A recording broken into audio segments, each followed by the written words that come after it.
Hi friends, welcome back to study classes. तो प्यारे दोस्तों, उम्मीद करते हैं कि आप एकदम बढ़िया हैं, मजे से तैयारी कर रहे हैं, प्रिपरेशन कर रहे हैं। दिसंबर 2023 यूजीसी नेट एग्जामिनेशन क्रैक करना चाह रहे हैं। तो एक बिगिनर की स्ट्रेटेजी क्या होनी चाहिए इस एग्जामिनेशन को क्रैक करने के लिए, वो मैं आपके साथ ब्रीफली डिस्कस करने वाला हूँ।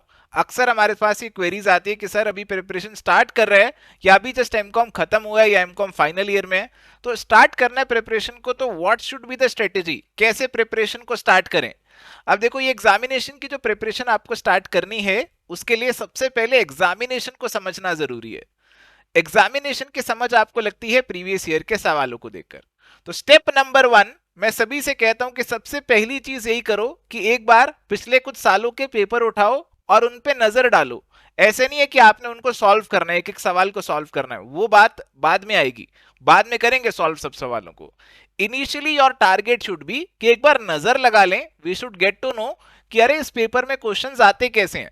अगर एक बार पता चल गया कि मल्टीपल चॉइस क्वेश्चन आते हैं, एक क्वेश्चन भी काफी ट्विस्ट वाला होता है, उसमें मल्टीपल स्टेटमेंट्स होती हैं, ये चीज आपको मालूम हो गई, तो आपकी प्रिपरेशन जब आप करेंगे तो इन सब चीजों को कहीं ना कहीं अपने दिमाग में रख के करेंगे और आपकी प्रिपरेशन में एमसीक्यू वाला जो ओरिएंटेशन है वो ऑटोमेटिकली आता चला जाएगा।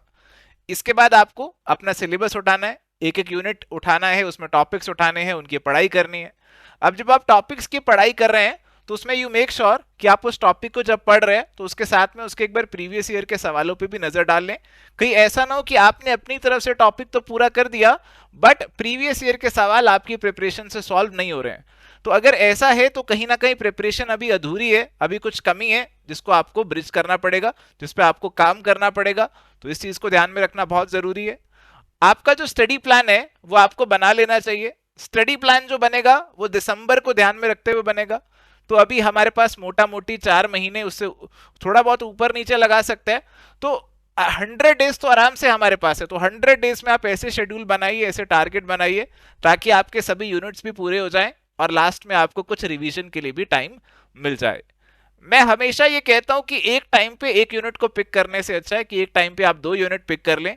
एक ऐसा जो कि आपको अच्छा लगता है, जिसमें आपकी कमांड है, और एक ऐसा जिसमें आपको दिक्कत आती है, मुश्किल आती है। दोनों का आप पैरेलली चला सकते हैं। तो जब आपका माइंड फ्रेश है, जिसमें दिक्कत है, जिसमें ज्यादा समझना है, उसे पढ़ लो। थोड़ा सा थक गए, फिर जो आपका फेवरेट वाला जिसमें आपकी कमांड है, आप उसे पढ़ सकते हैं। तो ये कुछ टिप्स थी आपके लिए कि कैसे एज अ बिगिनर आप अपनी प्रिपरेशन को स्टार्ट कर सकते हैं। अगर आप ऐसी ही और टिप्स चाहते हैं तो हमें जरूर बताइएगा, और हमारे चैनल पे अगर नए हैं तो जरूर सब्सक्राइब कर लीजिएगा। आज के लिए इतना ही। Thank you, bye, take care, all the best.